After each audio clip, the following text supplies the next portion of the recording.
Muy bien, hermanos, como ha dicho Juan Pablo esta mañana, quisiera comenzar una serie sobre el libro de Ruth, que es un libro corto en el Antiguo Testamento de 4 capítulos, pero sin duda es uno de los libros más hermosos en toda la Biblia.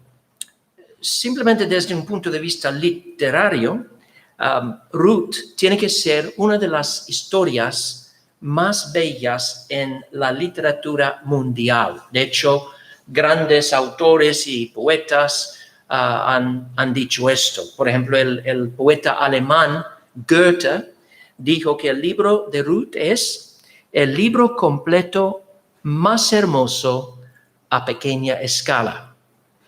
Otro poeta alemán dijo que ningún poeta en todo el mundo ha escrito una historia breve más hermosa. Y todos los eruditos literarios dicen que la historia de Ruth contiene todos los elementos de una buena historia. Tiene una estructura perfecta, un argumento conmovedor, personajes convincentes, genuinos, reales, diálogo muy interesante, muy ameno y un tema de importancia universal. Pero tenemos que tener en cuenta, cuando digo una historia, no estamos leyendo una obra de ficción. Esta es una narración de eventos reales que ocurrieron. Ruth y Booz y Noemi eran personas que vivieron en un tiempo y esta es su historia, son acontecimientos reales. Y esto está claro desde la primera línea de este libro, porque dice, aconteció en los días que gobernaban los jueces. O sea, estos eventos ocurrieron en un contexto histórico real. Y luego al final del libro encontramos que Ruth no solamente es un personaje histórico, sino es un personaje notable en la historia porque ella llegó a ser la bisabuela del rey David. El libro termina con una genealogía y leemos en esta genealogía que Booz, su marido, engendró a Obed y Obed engendró a Isaí, e Isaí engendró a David. Entonces Ruth es una persona tan histórica, tan real, como el rey David. ¿Por qué fue escrito este libro? Hay por lo menos 3 razones que podemos ver. Primero, para darnos información acerca del rey David, que era el rey más grande en toda la historia de Israel.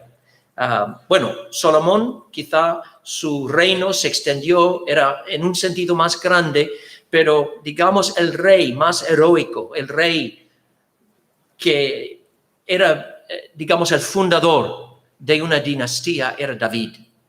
Entonces, claramente, el pueblo de Israel tenía interés en saber acerca de David, acerca de su trasfondo, sus antepasados, su linaje. Entonces, la historia de Ruth fue escrita precisamente para dar esa información, para que pudiéramos saber algo más sobre David y su linaje. Y aprendemos de este libro que sus antepasados eran personas piadosas, personas que amaban al Señor. Sus bisabuelos, Booz y Ruth, eran personas que verdaderamente amaban a Dios y transmitieron su amor a las siguientes generaciones. Entonces David nació en una familia con un rico legado, una rica herencia espiritual. Además, el hecho de que Ruth era una moabita nos dice algo muy importante sobre el papel de los gentiles en el plan de Dios. Porque sabemos que durante el Antiguo Testamento, toda la obra de Dios en la esfera de gracia se centra en una sola nación. en la nación de Israel. Y Dios protegió a Israel como la hija de sus ojos, pero está claro que Dios desde el principio tenía un interés en todas las naciones. Incluso cuando llamó a Abraham para establecer con Abraham un pacto y para darle profecías acerca del futuro, lo que iba a hacer con su descendencia y cómo iba a entregar a ellos una tierra y bendecirles en su propia tierra, pues en el pacto con Abraham se ve que las naciones están en el corazón de Dios, porque dice que en ti, Abraham, y en tu simiente serán benditas todas las naciones. Entonces, todo el trato de Dios con Israel tiene como fin la bendición del mundo entero. Y vemos un vislumbre de esto en el trato de Dios con Ruth. Porque Ruth era una mujer de un trasfondo pagano y además era de una tribu que era una de las tribus más odiadas, una de las tribus enemigas de Israel, de los moabitas. De hecho, Dios en la ley había dado instrucción de que los moabitas no podían entrar en el pleno disfrute de membresía en la nación y pertenecer a la congregación del Señor para 10 generaciones por el trato que recibió Israel a mano de los moabitas en el desierto. Entonces, a lo mejor los judíos podrían pensar, bueno, que Dios realmente a él no le importan los moabitas. Pero ¿quién es Ruth? Es una mujer moabita. Y ahí vemos que el amor redentor de Dios no se limita a la nación de Israel, que se va a extender a personas de todas las naciones.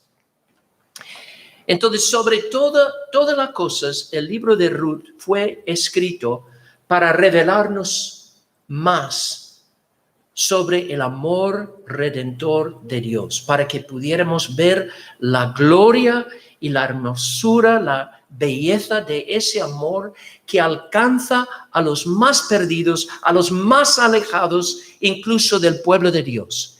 Que el amor de Dios no se limita a una sola nación y un solo pueblo, que se extiende más allá de las fronteras de Israel.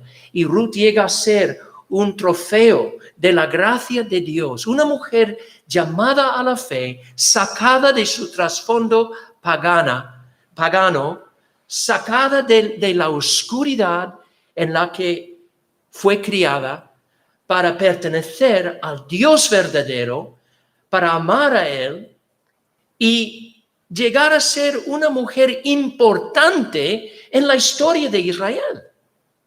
Y todo esto por la pura gracia de Dios, y todo eso por causa al final de su unión con un pariente cercano que es en realidad su redentor. Y en esto vamos a ver que la historia de Ruth es la historia de todos los creyentes. Porque nosotros también hemos recibido una herencia por pura gracia. Dios nos ha sacado de la oscuridad, de trasfondos quizá paganos, para darnos una herencia, y todo a través de nuestro pariente cercano, de nuestro Redentor, el Señor Jesucristo. Y sabéis una cosa, Ruth, por ser la bisabuela de David, también es la parienta de Jesucristo, es su antepasado, es una persona que dio a luz a David y David al final engendró a nuestro Señor Jesús. Jesús desciende del linaje de David. Entonces, vamos a comenzar ahora a considerar las primeras palabras de este libro, porque estas palabras establecen el contexto de todos los acontecimientos en el libro. Dice, aconteció en los días que gobernaban los jueces.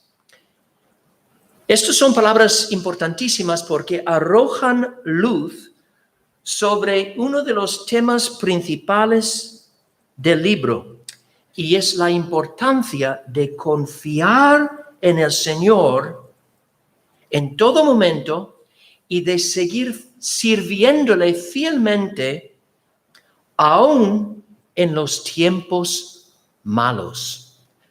Porque hay una cosa que podemos decir acerca del periodo de los jueces, y es que fue uno de los periodos más oscuros, más difíciles de la historia de Israel. Es un periodo que duró 3 siglos y medio, casi 4 siglos, desde la muerte de Josué hasta el principio de la monarquía en Israel con la entronización de Samuel.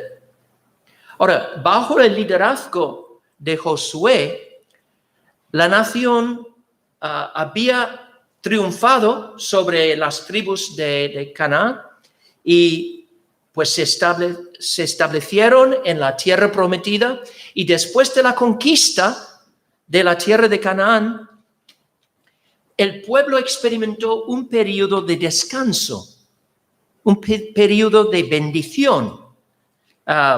Y leemos acerca de esto en Josué 21. Josué 21.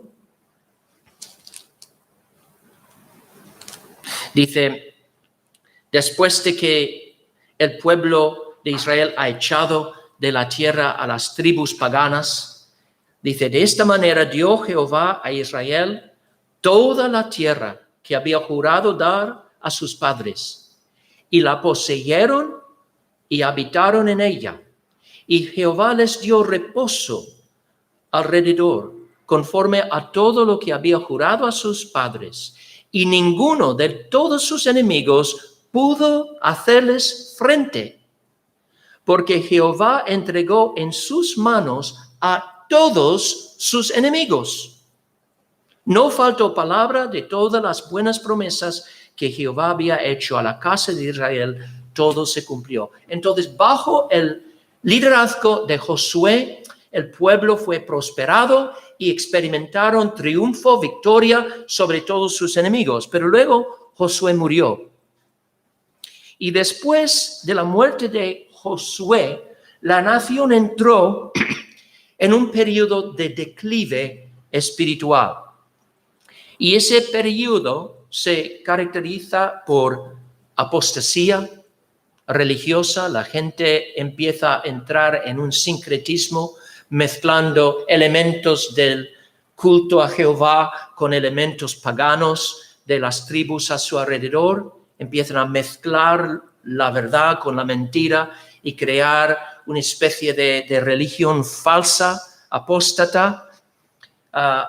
Es un periodo de gran confusión moral, religiosa, y como resultado de todo eso es también un periodo de constante derrota militar.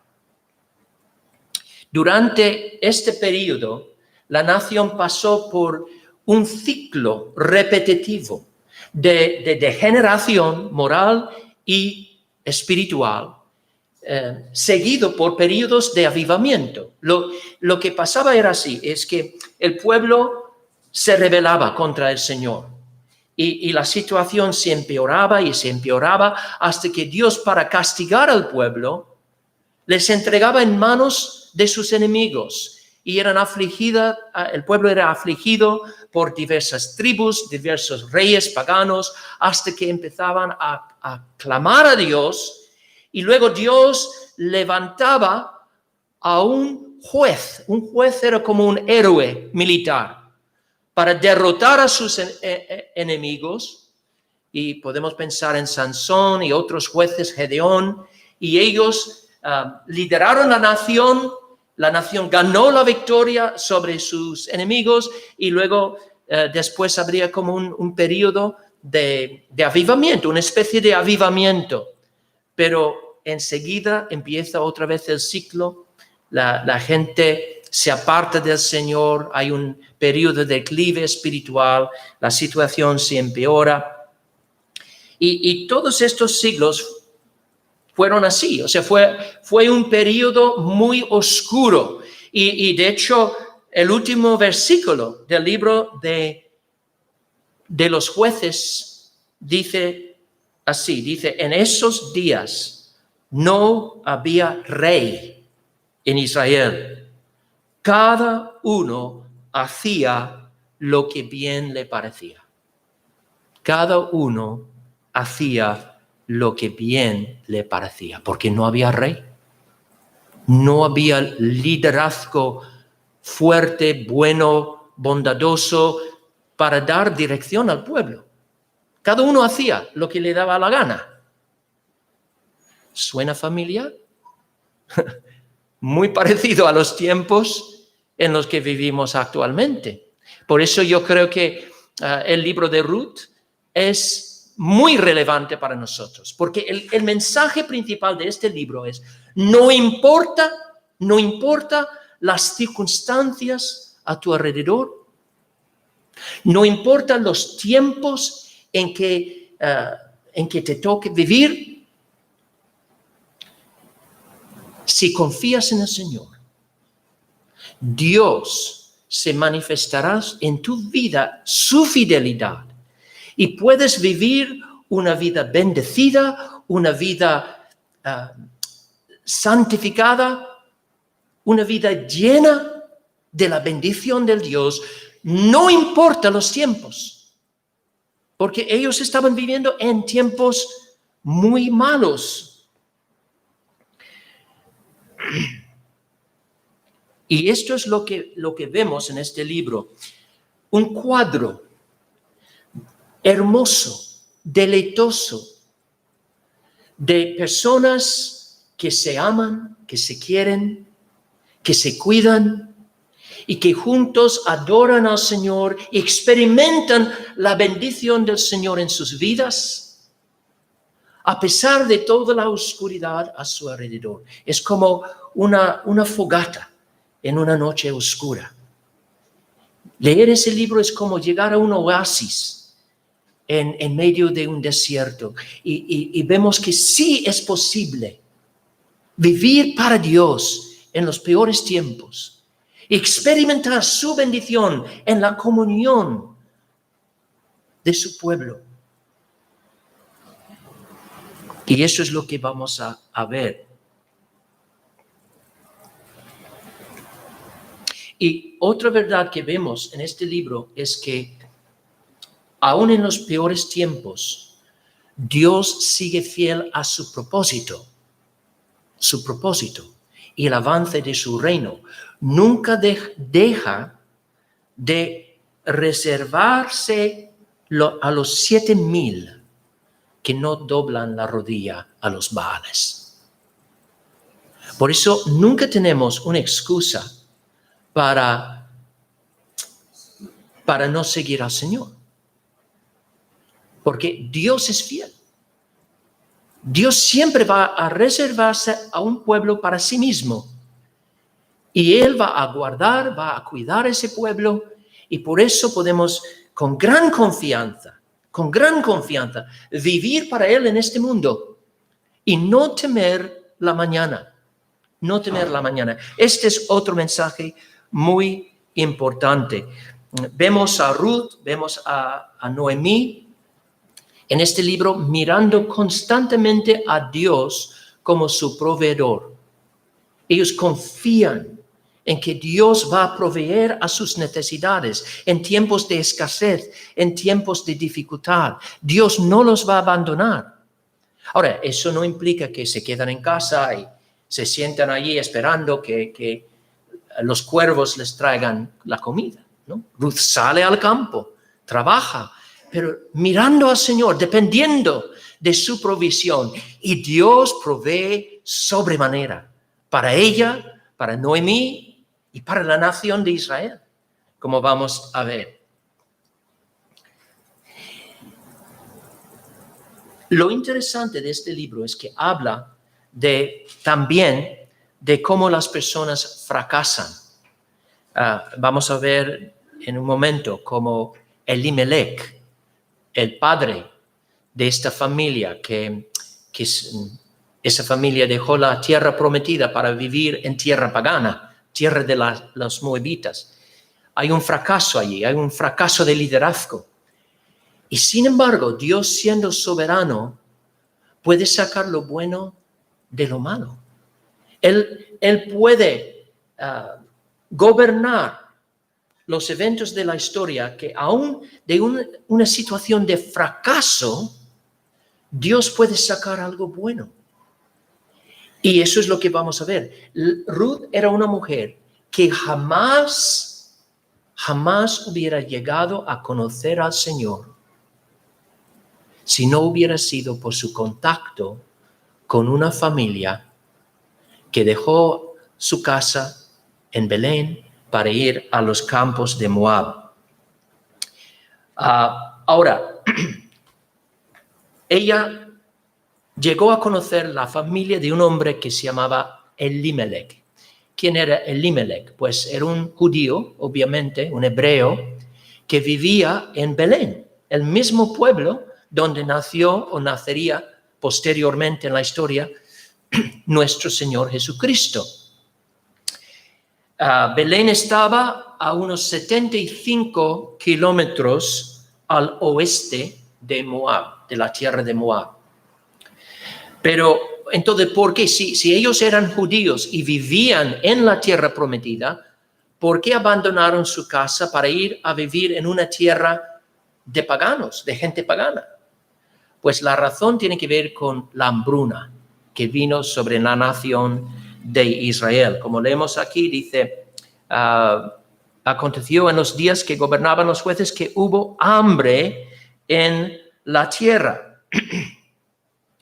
En la Biblia, las hambrunas se ven, sobre todo bajo el antiguo pacto, como una señal del desagrado de Dios. Una de las amenazas que vemos en la ley, si es que el pueblo se rebela contra Dios y contra su pacto, Dios les va a enviar tiempos de escasez, tiempos de hambruna. Vemos esto, por ejemplo, en Levítico y el capítulo 26.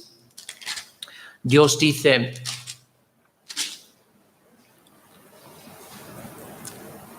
y si aún con estas cosas no me oyereis, yo volveré a castigaros 7 veces más por vuestros pecados. Está hablando de si el pueblo viola el pacto que él ha hecho con ellos en el monte Sinaí. Si no hacen caso a ese pacto, si dan la espalda a Dios y viven a su manera y no hacen caso al pacto, Dios les va a enviar castigos. Dice, y quebrantaré la soberbia de vuestro orgullo y haré vuestro cielo como hierro y vuestra tierra como bronce.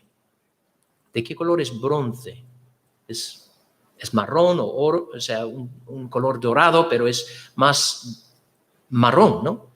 Entonces está diciendo, voy a quitar todo lo verde de vuestros campos y vuestra fuerza se consumirá en vano, porque vuestra tierra no dará su producto y los árboles de la tierra no darán su fruto. Y aparentemente la nación de Israel estaba en medio de una hambruna, seguramente por eso, por causa de su propia rebeldía contra el Señor.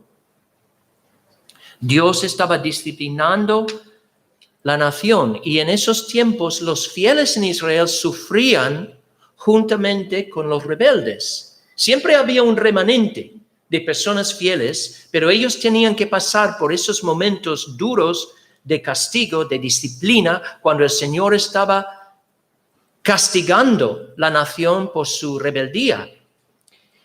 Y por causa de esta escasez de pan, Elimelech toma la decisión de mudarse con su familia a la tierra de Moab, porque oye que en Moab hay pan, no hay la misma escasez. Entonces, él decide ir a Moab lleva su familia con él. Y la ironía aquí es, ¿sabéis qué significa el nombre Belén? Casa de pan. Entonces, él está dejando la casa de pan para ir en búsqueda de pan, en tierra de los paganos.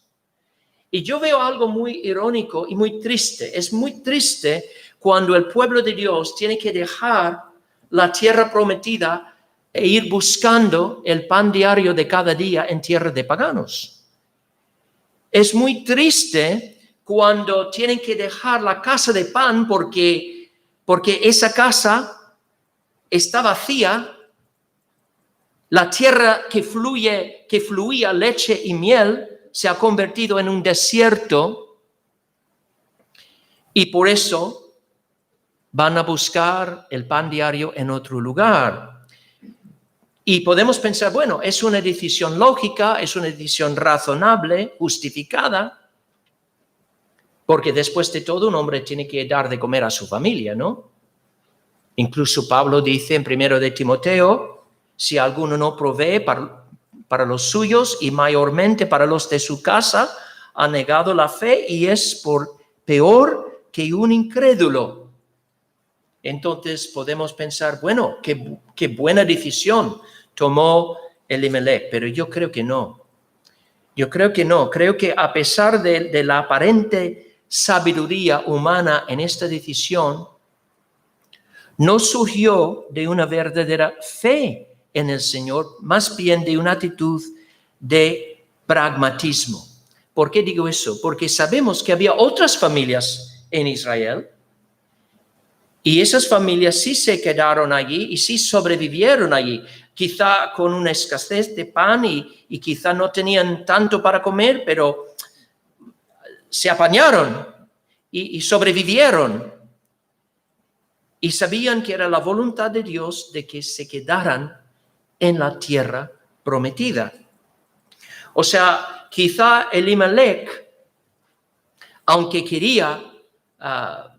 veía la situación como mala en Israel, pero quizá no era tan desesperada como para justificar la decisión de dejar la tierra prometida para morar en una tierra pagana, lejos de la vida comunitaria y la vida religiosa de Israel. Sabemos que la familia de Elimelech era una familia pequeña, solamente él, su esposa y 2 hijos, Malón y Kelión. Pero parece que no estaba dispuesto a pasar dificultades en la tierra prometida. Veía la promesa de mayor prosperidad fuera de Israel y sin más pensamiento fue para ahí, sin considerar las consecuencias de esa decisión, las consecuencias espirituales y religiosas, porque estaba abandonando la única nación en aquel momento donde adoraban al Dios verdadero. La única nación que tenía la ley de Dios en forma escrita. Estaban abandonando la forma de culto, la forma de adoración establecida por Dios mismo en el pacto de Sinaí. Y pensad qué habría pasado si todos los israelitas habrían seguido el ejemplo de Elimelech. ¿Qué habría pasado? La tierra habría quedado vacía, abandonada, y pronto se llenaría de nuevo con animales salvajes y con tribus paganas. O sea, la voluntad del Señor era que el pueblo se quedara en la tierra de Dios. Dice Gordon Teddy, un comentarista, dice, es difícil no ver en la decisión de Elimelech el triunfo del pragmatismo sobre la fe. Elimelech no debía haber huido a una tierra pagana cuando tenía el gran privilegio de vivir en la tierra prometida como miembro del pueblo escogido de Dios. Su decisión de marcharse de Canaán indica una falta de fe en la provisión del Señor. A lo mejor estás pensando, pues Abraham también abandonó la tierra prometida en un momento por causa de una sequía, una hambruna. También Isaac para proveer a sus familias. Pero Mateo Henry dice que en el caso de Abraham y Isaac, ellos eran, en ese momento de la historia, eran forasteros viviendo en una tierra extraña, porque aunque ellos eran los herederos de Canaán, todavía no habían tomado posesión de Canaán. Vivían allí en tiendas, vivían como peregrinos y forasteros en esa tierra. Pero ahora Israel había conquistado la tierra, habían tomado posesión de ella y era su deber quedarse allí. Dios les había entregado la tierra prometida y debían quedarse allí, pero no querían hacerlo Elimelech. Y por eso digo que su decisión fue una decisión equivocada. En primer lugar, por dos razones. En primer lugar, porque fue una decisión basada en la vista y no en la fe. Parece que lo único que tomaba en cuenta para tomar esa decisión era la situación visible, tangible, palpable, y se olvidó completamente de las promesas de Dios y de la presencia de Dios con su pueblo y su fidelidad.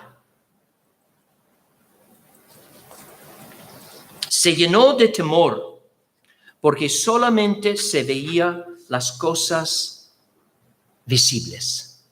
Y decía, tengo que ir donde hay más prosperidad, punto. Pero sin ninguna otra consideración, sin pensar en sus hijos. ¿Con quiénes van a casarse en una tierra pagana? ¿Con mujeres paganas? No hay otra opción. ¿Qué es la diferencia entre vivir por vista y vivir por fe? Yo creo que uno de los mejores ejemplos de lo que es vivir por vista se ve en el Antiguo Testamento en el siervo de Eliseo. ¿Os acordáis de ese siervo de Eliseo? Y cuando el rey de Siria envió un ejército para sitiar la ciudad de Dotán, pues ese siervo del profeta Eliseo vio al ejército y se llenó de pavor y empezó a temblar, porque dice la palabra que vio el gran ejército que rodeaba la ciudad con gente de caballo y carros y clamó, ¡ah, Señor mío! ¿Qué haremos? Se fijó en lo visible y se llenó de temor, porque solamente veía lo visible. Pero Eliseo le dijo, no tengas miedo, porque más son los que están con nosotros que los que están con ellos. Y luego oró Eliseo y dijo, te ruego, oh Señor, que abras sus ojos para que vea. Entonces el Señor abrió los ojos del criado y miró. Y he aquí que el monte estaba lleno de gente de a caballo y de carros de fuego alrededor de Eliseo.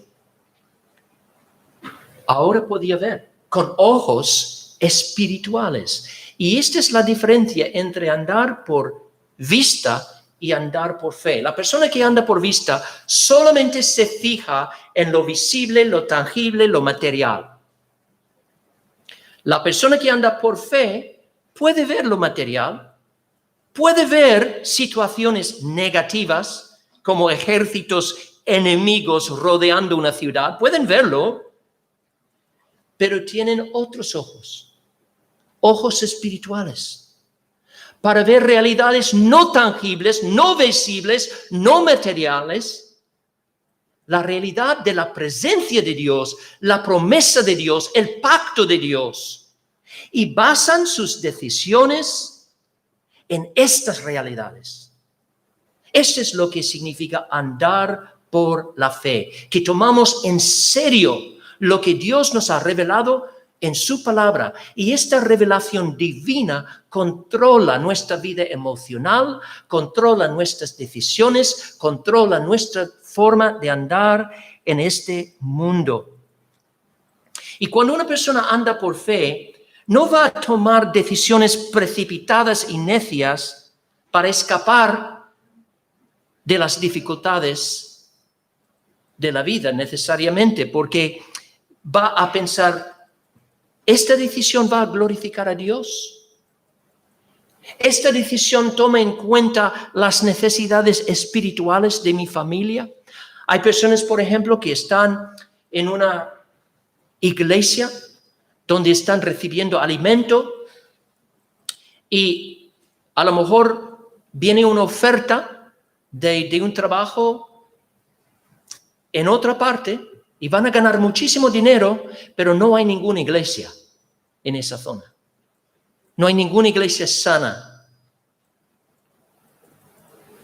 Ahora, ¿cuáles son los factores que van a formar esta decisión? Si la persona se fija solamente en el dinero, solamente en la prosperidad, puede cometer un gran error. Hermanos, nuestra escala de valores tiene que ser conforme a la palabra de Dios. Tenemos que poner en primer lugar siempre lo espiritual. Y este es el otro problema con la decisión de Elimelech. No solamente fue una decisión basada en la vista y no en la fe, fue una decisión basada en prioridades invertidas. Él tomó esta decisión porque estaba pensando solamente en sus preocupaciones materiales y terrenales. Veía más alimento allí en Moab y se marchó de casa por eso. Pero se olvidó de una cosa. Lo más importante que un padre puede dar a sus hijos no es la riqueza material. Lo más importante que puede darle es un legado espiritual. La palabra de Dios, una vida santificada que sirva como modelo de piedad. Este es el mayor regalo que cualquier padre puede dar a sus hijos. Pero ¿cómo va a dar ese regalo si de forma voluntaria se corta de todo contacto con el pueblo de Dios? Como hizo Elimelech. Se alejó del pueblo del pacto, del arca de pacto, de la instrucción, de la ley de Dios. Se fue motivado puramente por razones materialistas.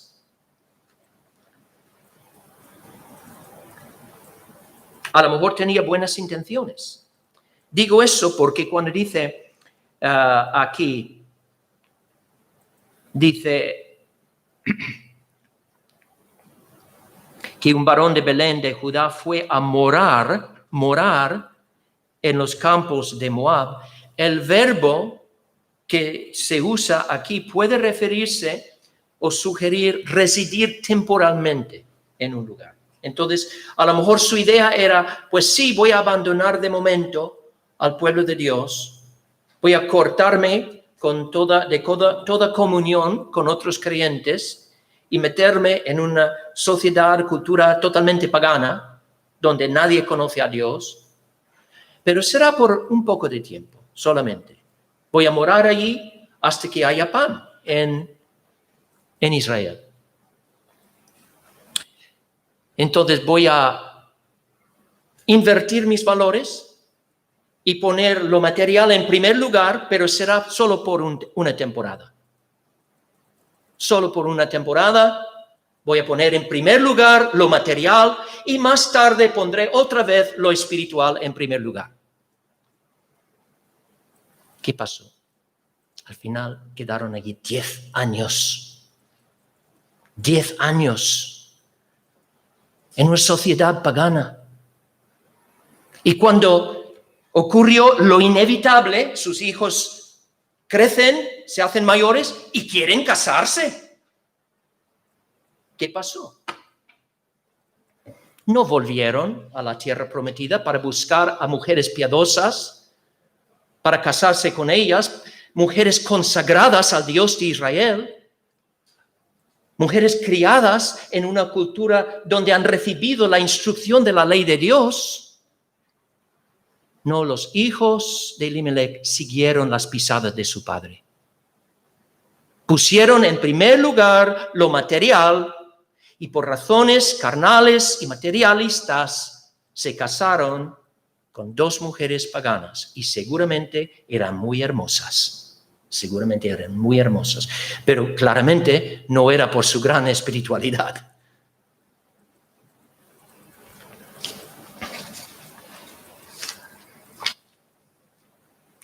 Y sabéis una cosa, Dios ya había prohibido en la ley, ya había prohibido que los varones de Israel se casaran con mujeres paganas y sobre todo con mujeres de Moab, porque los moabitas eran enemigos de Israel, habían tratado muy mal a Israel. Específicamente las mujeres moabitas habían seducido a los varones de Israel en el desierto para cometer actos de inmoralidad y idolatría, y como consecuencia 24,000 personas murieron, castigados por el Señor. Entonces, no es de sorprenderse de que después de casarse con estas dos mujeres paganas, ¿qué les pasa a los hijos de Elimelech? Los dos mueren.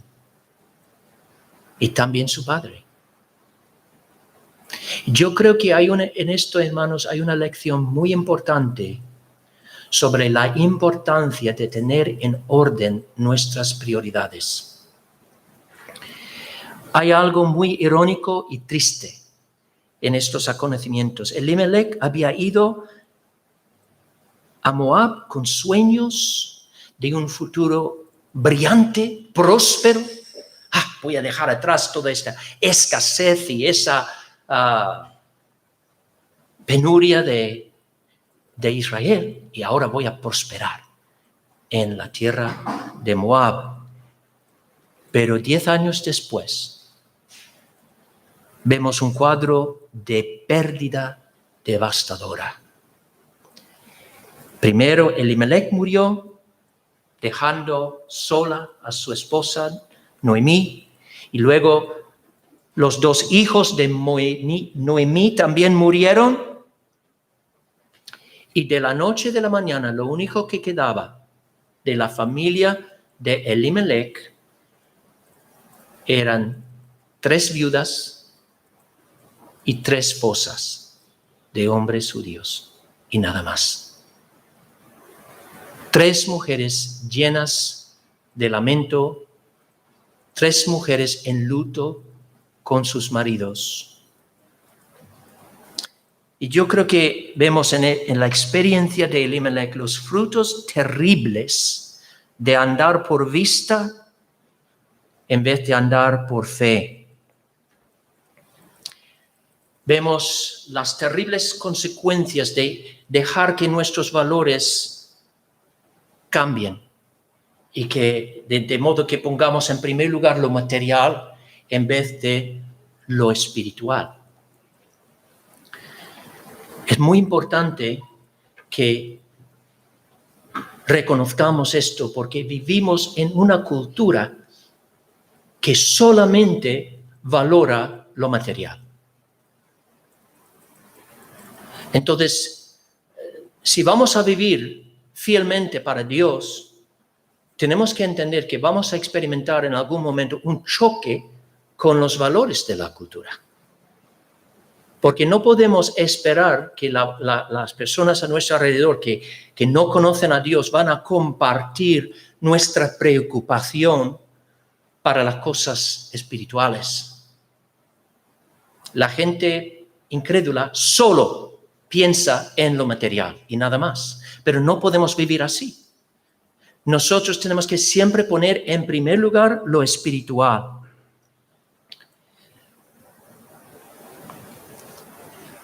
Hay montones de personas en este mundo que viven valorando solo lo palpable, lo tangible, lo visible. Pero el triste fin de vivir así es el desastre. Una vida sin esperanza, una vida sin un fin bendecido por Dios. Pero sabéis una cosa, y no quiero terminar este mensaje con un tono lúgubre, porque hay buenas noticias aquí, buenas noticias. Y es que servimos a un Dios que es un Dios de redención, un Dios de gracia.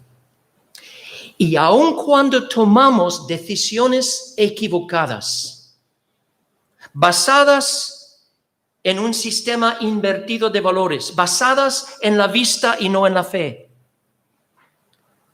si reconocemos nuestro error y si lo confesamos a Dios, si nos arrepentimos de corazón y pedimos a Dios que nos perdone,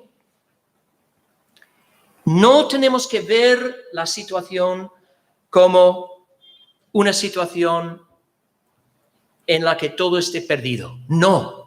Para un creyente nunca podemos decir de nuestras circunstancias todo está perdido. No, porque servimos a un Dios de gracia, un Dios que prevé nuestros errores y que permite que cometamos errores para que aprendamos y para que Él y su gracia puedan triunfar en nuestras vidas. Un Dios que obra todas las cosas para el bien de los que le aman y que son llamados conforme a su propósito. Y eso es lo que vemos aquí. Noemí amaba a Dios. Y Dios iba a obrar a través de toda esta situación dolorosa, triste, para su bien, y no solo para su bien, para el bien de una mujer que si no hubiera sido, pensad en esto, si no hubiera sido por la decisión equivocada de Elimelech, ella no habría llegado a conocer al Señor. Es increíble. Dios utilizó aún la decisión equivocada de Elimelech para traer a una familia de Israel a las tierras de Moab, para que ahí una de sus escogidas, una mujer escogida por el Señor, pudiera escuchar las buenas nuevas de un Dios de redención, de un Dios grande, que había redimido a su pueblo de la esclavitud y que les había dado una tierra que fluye leche y miel. El Dios que es el creador de todo el universo, el Dios que va a enviar algún día un redentor. Y ella confió en ese Dios. Y vamos a ver cómo Dios usó todos estos eventos tan tristes para obrar mayor bendición en la vida de Ruth y en la vida de Noemí. Qué bueno es el Dios que servimos. Qué maravillas Él hace por su gracia. Su gracia alcanza a los que están fuera de su pueblo para atraerlos al Salvador. La historia de Ruth, en el fondo, es una historia de amor. El amor entre dos hermanas en la fe, una mujer mayor y su nuera. El amor entre esa mujer moabita y un hombre que va a convertirse en su redentor. Pero sobre todo es la historia del amor de Dios. Y el amor que Dios tiene para con los pecadores totalmente perdidos, totalmente alejados de su pueblo, alejados de la luz de su palabra, y cómo obra de las maneras más inusuales para atraerlos por su gracia soberana, para obrar su redención. Dice Warren Wiersbe, que también estos primeros versículos nos recuerdan la importancia de responder a las dificultades siempre con fe y no con incredulidad. Dice, cuando nos vienen las dificultades, podemos hacer una de tres cosas. Podemos soportar las dificultades a regañadientes, podemos intentar escapar de ellas o podemos aprovechar de ellas.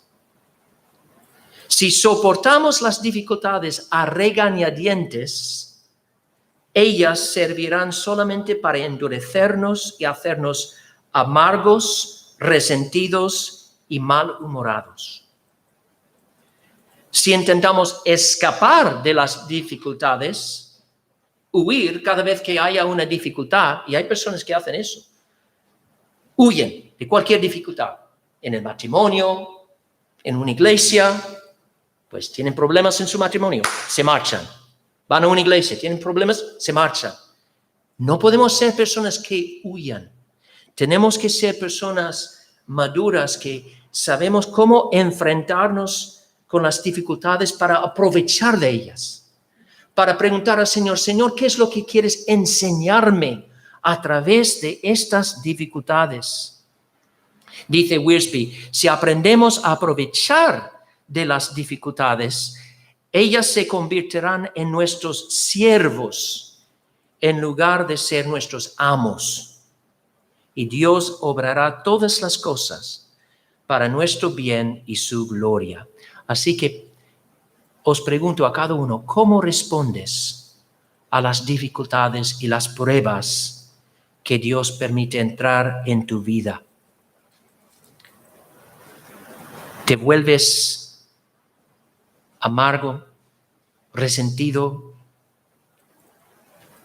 ¿Te caes en una depresión sin remedio? ¿Intentas huir de los problemas? ¿O reconoces que los problemas son enviados por Dios para atraernos a Él? Para que nos fortalezcamos en Él a través de estas pruebas, para que aprendamos a confiar más en Él y echar nuestras cargas sobre Él y así hacernos fuerte en Cristo a través de un sentido profundo de nuestra debilidad. Porque sabemos que no tenemos a otro a quien podamos ir. Solo podemos ir al Señor y en Él descubrimos esta preciosa verdad que cuando estamos débiles, entonces, o cuando somos débiles, estamos fuertes.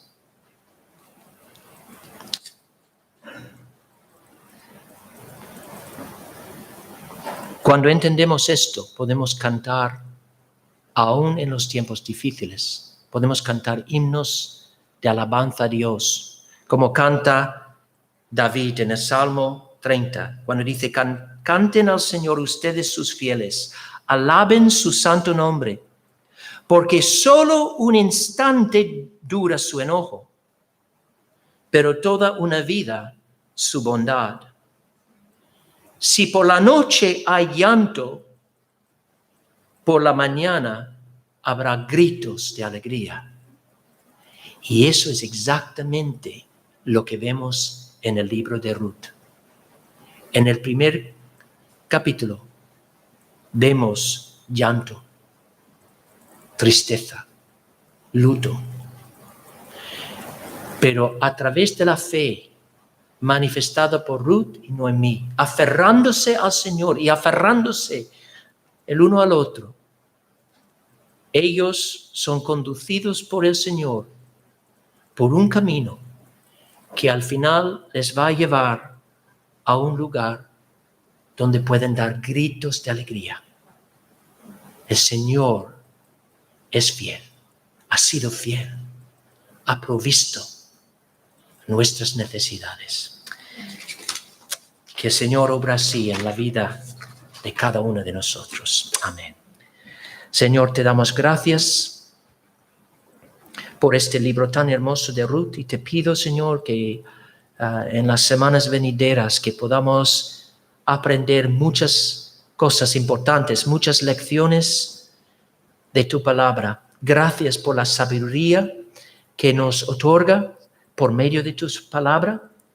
Señor, gracias por el consuelo y el ánimo que siempre nos da. Señor, que sea nuestro pan diario. Enséñanos, Señor, cómo alimentarnos todos los días de tu palabra para que podamos andar por la fe en tu verdad y no por la vista. Te lo pido en el nombre de Jesús. Amén.